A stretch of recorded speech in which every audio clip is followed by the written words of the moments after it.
It started as a typical night of urban exploration, with the usual mix of excitement and nerves. The strip mall had been abandoned for at least a decade. The parking lot was overrun with weeds, the storefronts stripped of any value, and the whole place exuded a forgotten, decaying energy. My friends Wes and Cody had been inside before, but the last time they explored, something had chased them out. They had heard footsteps echoing from the darkness.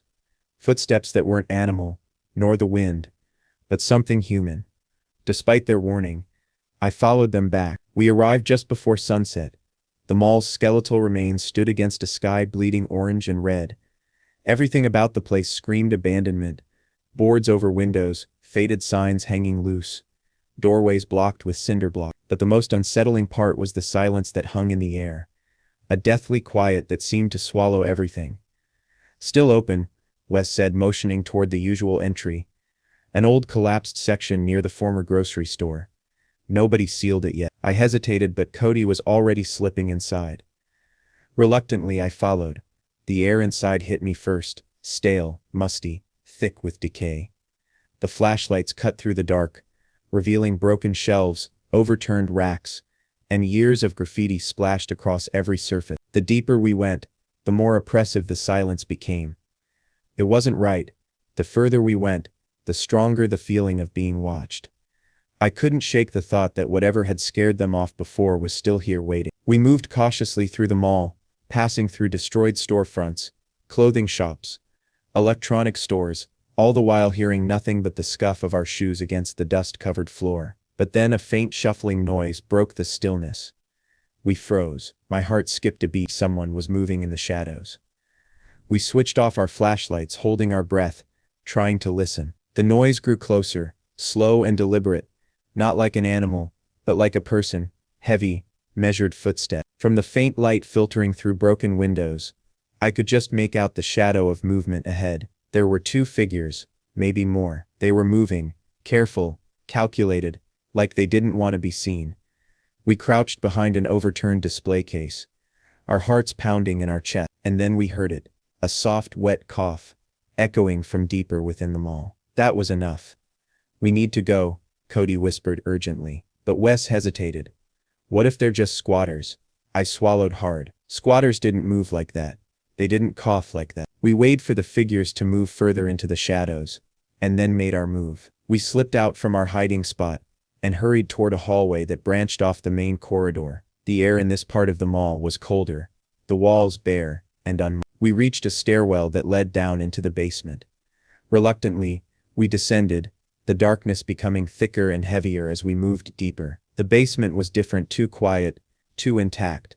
No broken windows, no graffiti, just a long hallway lined with office doors, closed and untouched. At the end of the hall, one door was slightly ajar. Hesitant, we pushed it open, revealing an office that wasn't abandoned.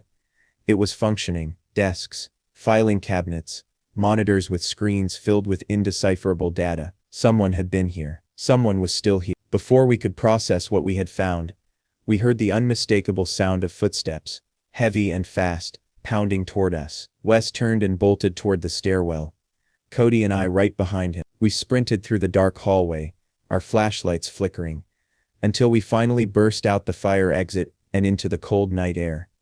We looked back, half expecting someone to follow us, but there was nothing, just the open, empty darkness. A week later we returned. The mall was still there, but the office, the monitors, everything was gone, scrubbed clean as if it had never existed. Whatever had been hidden in that basement, someone didn't want us to find it, and whatever it wasn't meant to be discovered.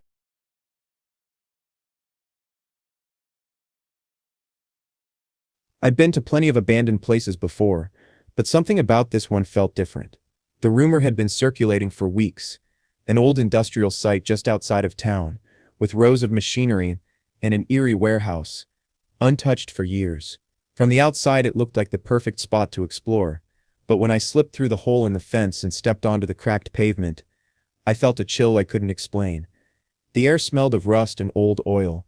It was quiet, too quiet. No sounds of distant traffic, no birds, just a heavy silence that seemed to press in on me.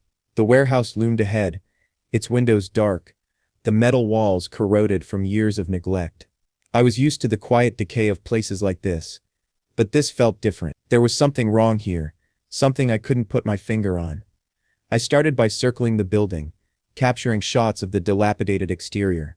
When I tried the main door, it was locked, but a side entrance had been forced open. The handle was bent, and the frame twisted in a way that said someone else had been here before me. That wasn't a surprise.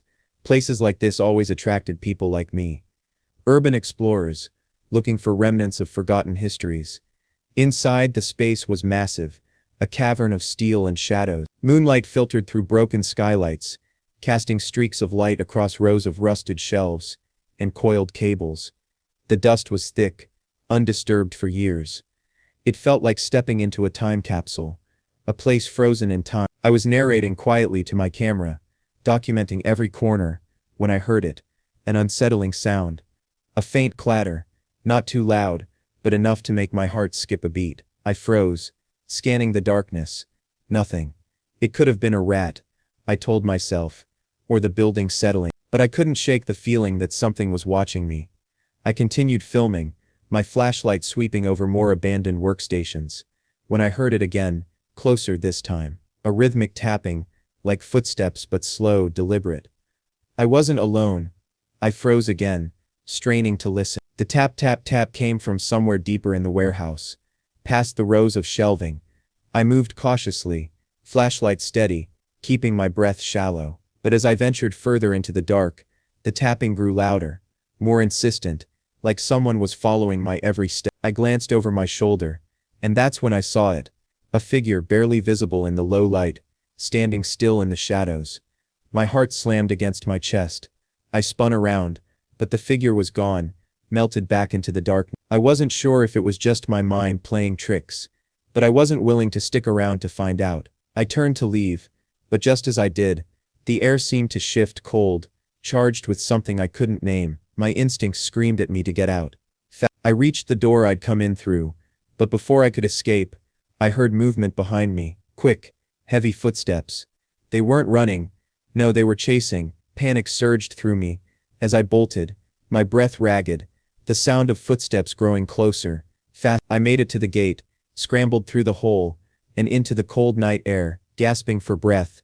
I looked back, half expecting to see someone, or something following me, but there was nothing, no one, just the abandoned site standing silent, like it had been before. I drove home in a daze, the images of the shadowy figure still fresh in my mind. The next day, I went through the footage, hoping to make sense of what I'd experienced. That's when I saw it.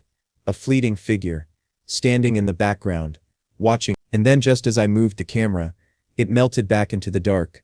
Who, or what, had been there with me, and why did it let me leave? I didn't go back to that place, and I never will. Something tells me I wasn't supposed to be there.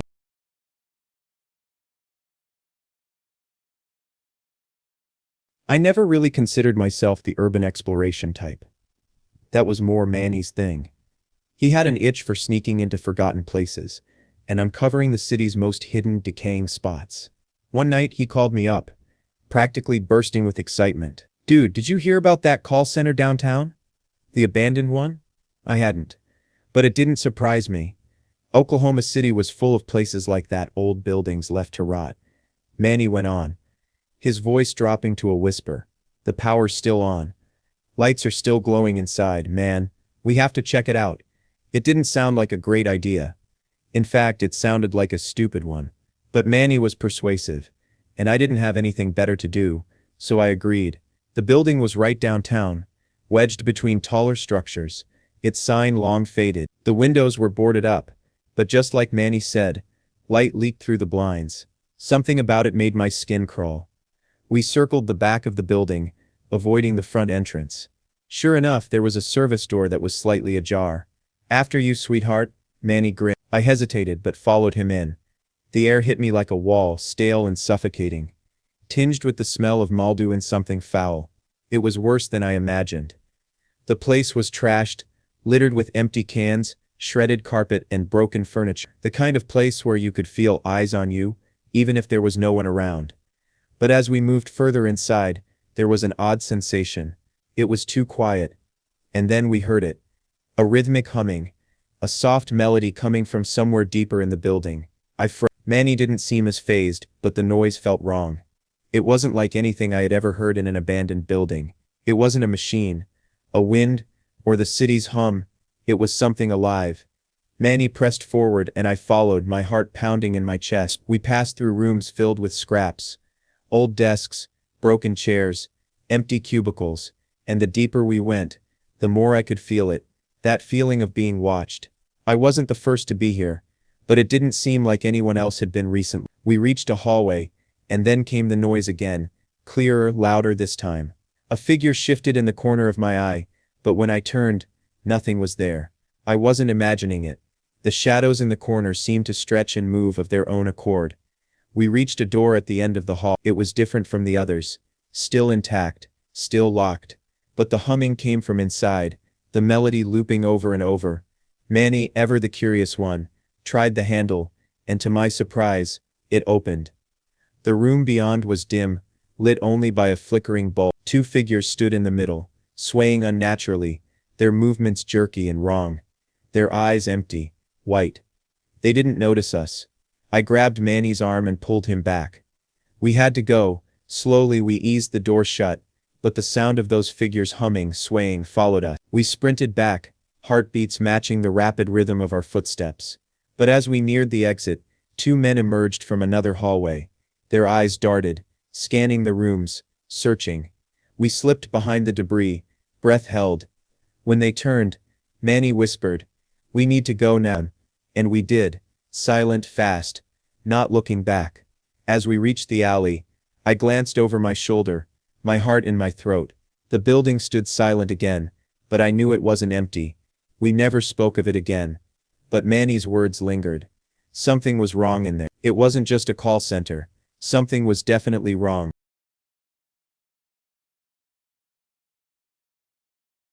It was supposed to be a simple night of exploration.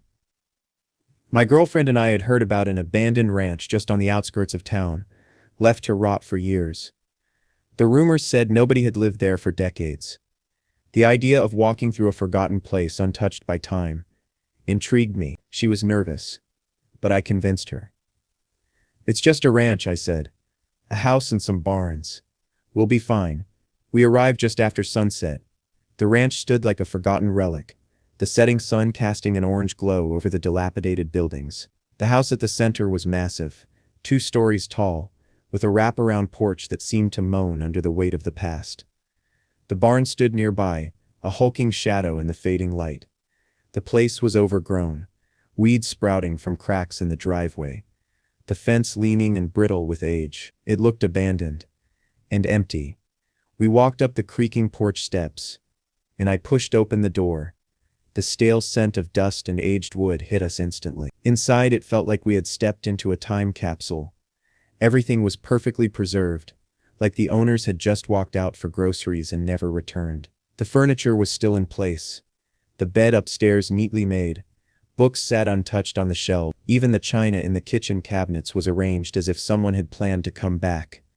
But there was something off about the place, a lingering feeling of intrusion. As we moved from room to room, it felt as though the house was watching us, as though the past had a grip on this place, refusing to let go.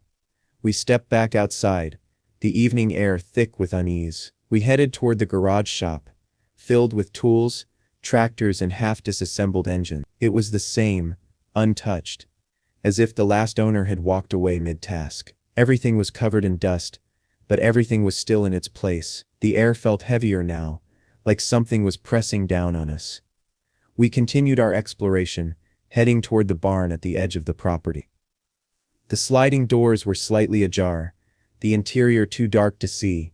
I turned on my phone's flashlight and stepped inside.